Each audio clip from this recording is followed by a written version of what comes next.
Here's a $10,000 coin collection. We're going to be looking at each of these books. We have a Buffalo nickel set, we have a Peace dollar set, and a Mercury dime set as well. We're going to be looking at each of the coins, pulling out the better dates, and I'm going to be showing you those. I hope you enjoyed the video. So we'll start off with the Buffalo nickel set. You can see that this set is mostly complete. There's some higher end coins in here. I'll be showing you those individually in a little bit. We're missing the 18D 8/7, the 18D, and then the 21S on this page, but otherwise mostly complete. And on page 2, we're only missing one coin, it appears. We have all the 20s, 30s, and of course we're missing the 1937D 3-legged. So not all of the coins are going to be worth looking at closely here, but I pulled out some of the better ones. We'll show you those. We'll look up close at those. And these are really the ones that'll matter. So here's a 1913 Type 1. This one is the Denver mint mark. You can see the raised ground here below the Buffalo, indicating that it's a Type 1 coin. Slightly better date. In decent condition. Next we have a 1913 S Type 1. This is definitely one of the more demanded coins in the series. Again, the raised ground beneath Buffalo. Here we have the key date in the series, the 1913 Type 2. This one's the S mint mark as well. So you can see the difference between the 1913 S Type 1 and Type 2 coins. It looks like this actually has a die crack or a lamination. Looks like a lamination error here on the reverse of the coin. But just the differences here in the different 1913 S varieties. This coin looks like it may have been gotten some acid treatment, or it may have some environmental damage. I'll have to look at this one closer. You can see some corrosion in the high points there. There's ways to take really worn down Buffalo nickels because they're made out of nickel, and essentially add an acid to the coin to have the details come out and pop a little more. So that may be what happened on this coin. Otherwise, it definitely has something wrong with it, so I'll have to check that one a little more. Here's a nice 1914, a nice uncirculated coin. Nothing too crazy in terms of grade, but a nice earlier date.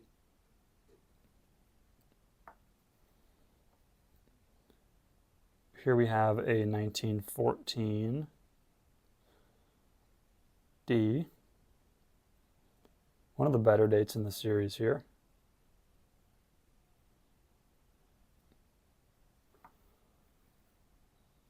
We have a 1915. This one definitely appears to be cleaned.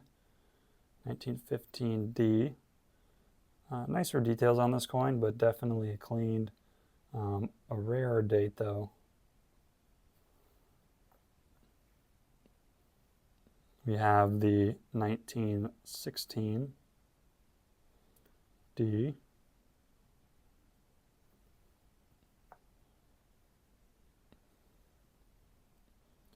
We have the 1919 D.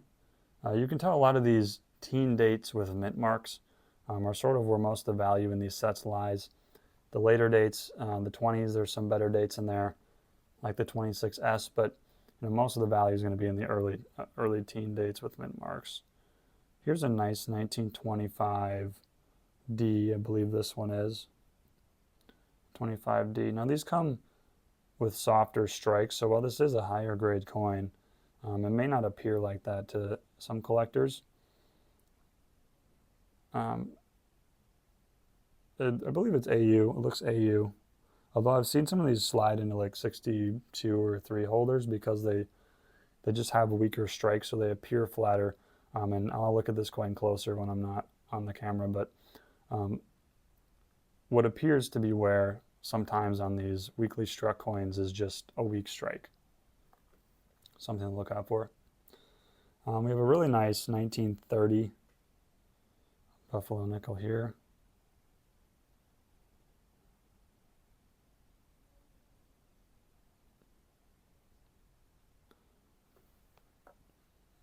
Here's another example of a weakly struck coin versus wear. This coin is uncirculated, though it appears as though it may be like an AU. It's definitely uncirculated. And that's just because the strike on this coin in particular, 34D I believe it is, usually is not as nice. You can see how flat the arm there of the buffalo is, but there's not actually wear on the high points. That's usually a common problem with buffalo nickels. A lot of collectors will collect buffalo nickels with full horns, although there's not actually an official designation at that at the grading companies. Some collectors do collect those. So strong strikes on coins is always going to be an important thing. Here's a better date 1931S buffalo nickel, though this coin is cleaned as well. It does have some toning on it. You can just see it's a little too bright and shiny. There are some hairlines as well on the reverse. Here we have a 1926S, should be. Yep, 26S. So this is another one of the sleeper dates in the series. The most valuable date in high grades and gem MS65 grades. These are, ultra rare coins. They bring big bucks and definitely the rarest coin in the series. A lot of collectors, don't really hear much about high-end 26S buffalo nickels, and that just may be because they're so rare. We see this coin's nowhere near that nice, but they do have nice spreads. This coin also appears to have an older cleaning on it. And one of the few tone coins in the set, but this one's really pretty, so I wanted to show it. A 1938D buffalo nickel with some rainbow toning on the verse there. Strong strike as they normally come. Not a valuable coin, but some nice color on it, so I wanted to pull it out and show it. And then in addition to that, there was also a 1938 D over S variety, and I wanted to try to show you on the loop. We'll see how it goes. The D over an S down on the reverse. Not sure if we'll be able to see it or not.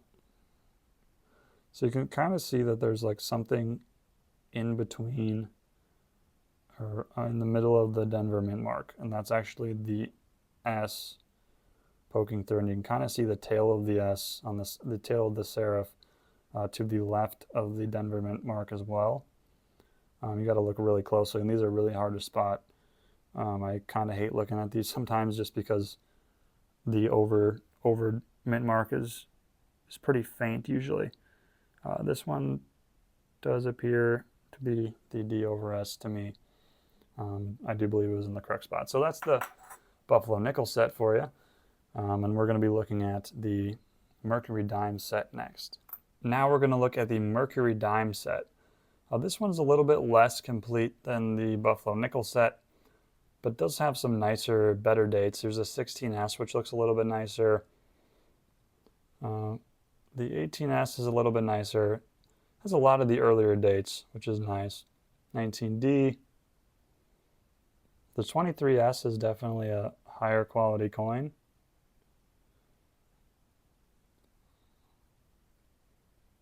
Some of the 20s dates.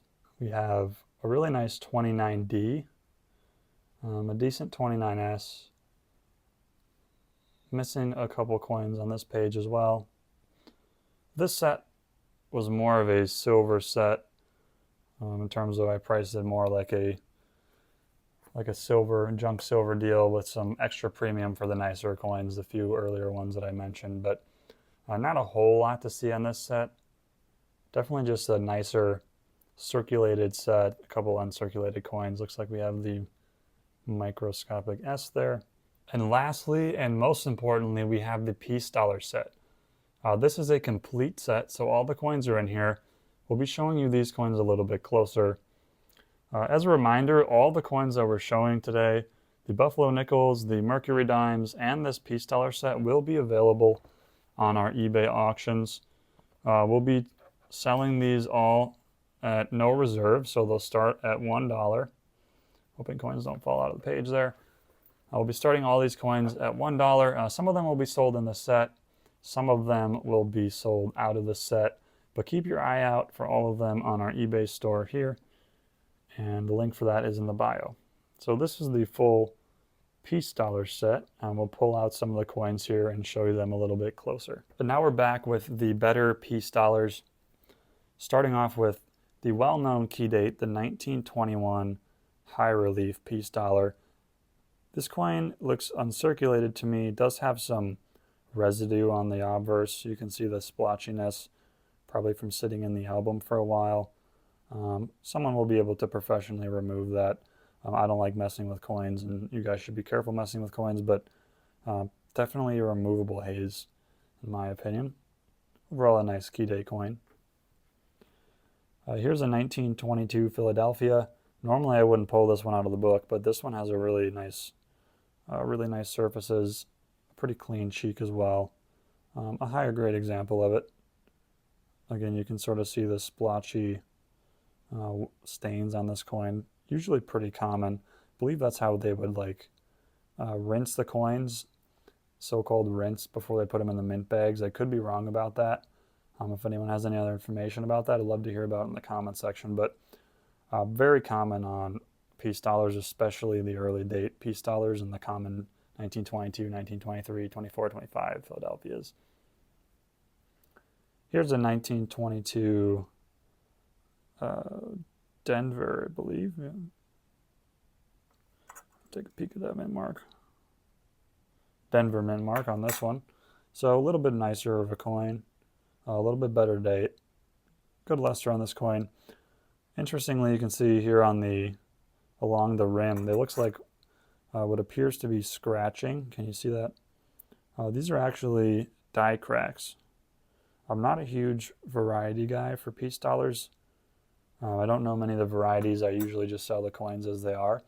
But occasionally you'll have large die cracks on piece and Morgan dollars.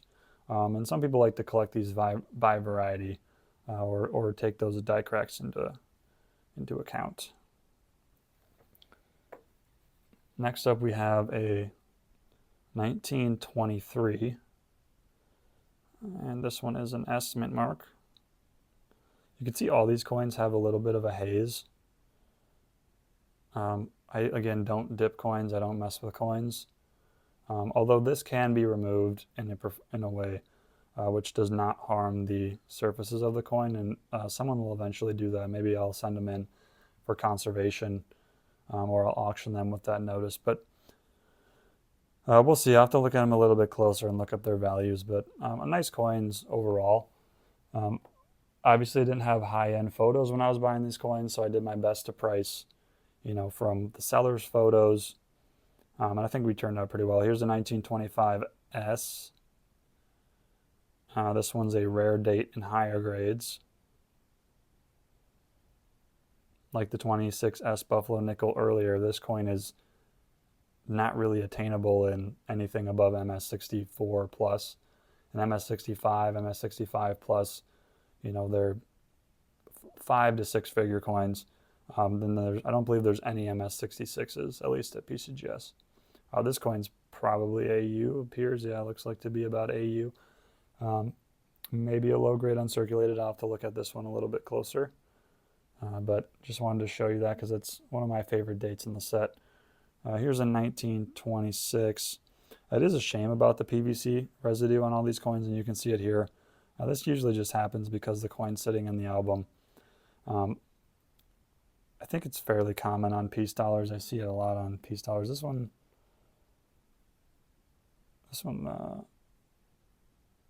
looks like it's polished as well. I didn't see that on the obverse, so I'll have to look at this one a little bit closer. See what's going on with this coin. The obverse looks totally fine. It's a flashy coin. There's not really proof like peace dollars, so I don't really know. Maybe this is just a nicer coin that I need to look at a little bit closer, but the reverse totally looks like I would say this was polished at first glance, or cleaned at first glance. I'll have to look and see if there's any like reflective examples of this date to compare it to. This one may be a higher end coin, but the reverse is a little concerning to me. I'll have to look at that one a little closer. Here's a 1927. This is a rare date in higher grades as well. Many of these later 20s dates, peace dollars, are actually really, really expensive in high grades. The survival of them, I think because they're... Okay, my camera ran out of space there. As I was saying, some of these bigger, because the silver dollars are larger, they're more prone to contact marks and hits as they rub up against and touch other coins. I think that results in overall in lower grades, and so finding them in higher grades is quite scarce. So this 1927 is nicer, pretty rare in higher end. And here's a key date to this set, a 1928 Philadelphia. A really nice example. This is probably a nice mid-grade coin. Probably most of the value in the set actually comes from this coin if we're just looking at it like a without any higher end coins, assuming nothing's higher end. There's a little bit of scratching down here. I don't believe that would be enough to prevent this coin from grading. That one may have to get graded. Here's a 28S, another example which is really hard to find in higher grades. This one doesn't look too high of grade. Looks like it may be a low mint state example.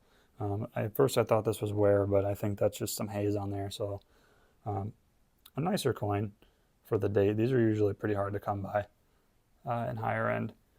And we have a nice 1934.